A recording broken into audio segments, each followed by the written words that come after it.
Hello and welcome to this beginner-friendly guide on magnetism and magnets. Today we will explore what magnetism really is, how magnets work, how permanent magnets are made in factories, what happens when temperature changes, especially the fascinating Curie point, and some fun, interesting facts to make it all exciting.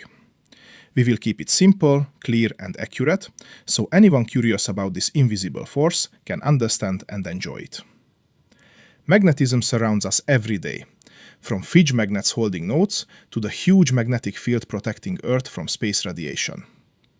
Let us begin. First, what is magnetism? Magnetism is an invisible force created by moving electric charges. At the tiniest level, every atom has electrons, which are like spinning charged particles.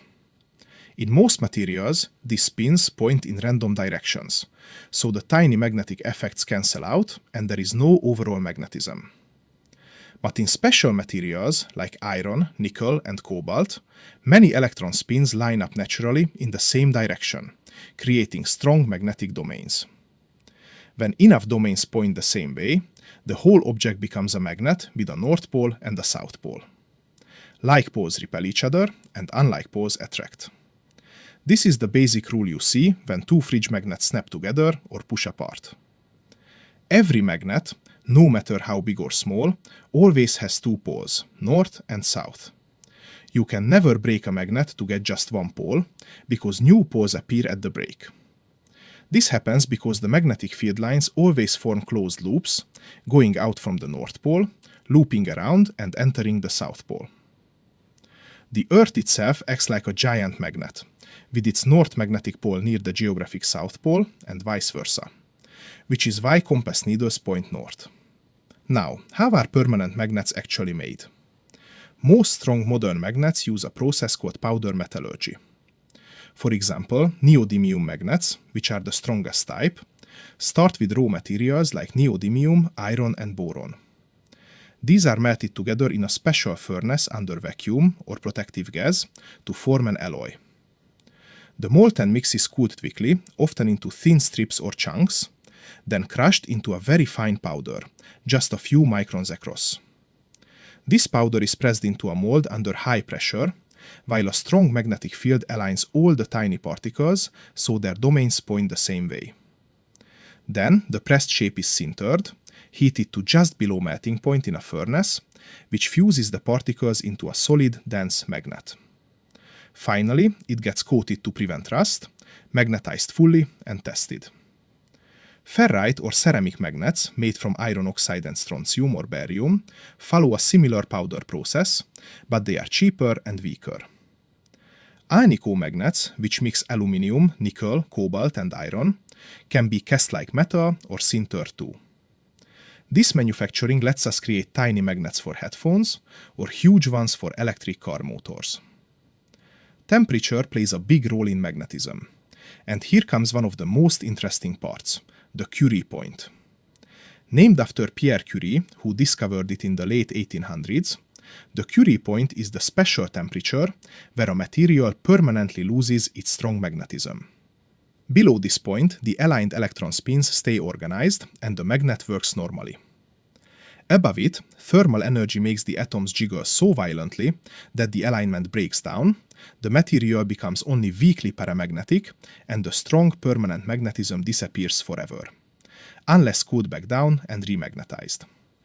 For iron, the Curie point is around 770 degrees Celsius, or about 1418 degrees Fahrenheit.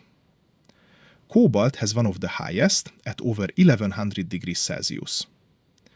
Neodymium magnets lose strength much earlier, with Curie points typically between 310 and 400 degrees Celsius, so they are not great in very hot environments.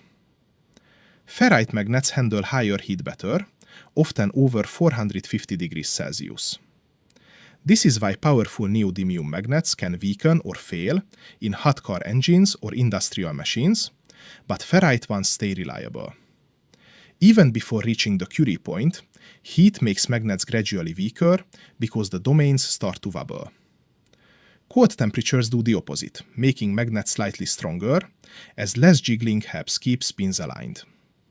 This temperature sensitivity is crucial in designing everything from MRI machines that need stable, strong fields to hard drives that use tiny magnetic bits for data storage. Here are some fun and surprising facts about magnets to spark your curiosity. The Earth's magnetic field comes from swirling molten iron in its outer core, acting like a dynamo. Without it, solar wind would strip away our atmosphere.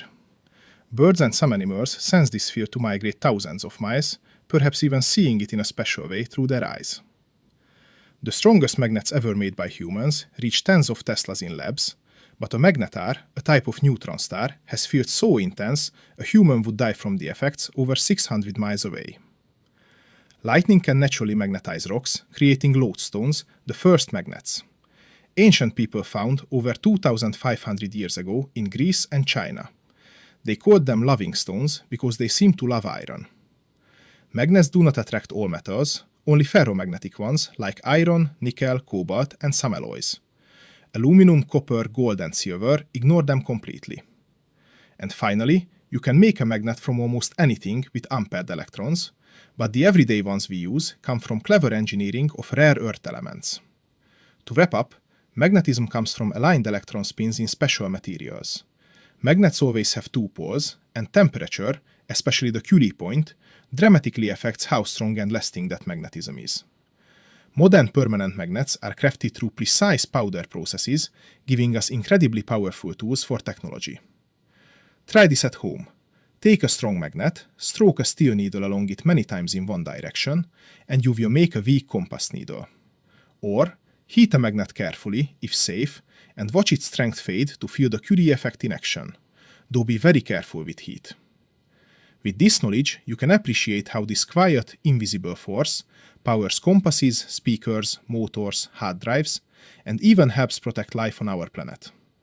Thank you for listening, and enjoy exploring the amazing world of magnets. This has been your complete, easy-to-follow introduction to magnetism, magnets, and their secrets. Happy experimenting!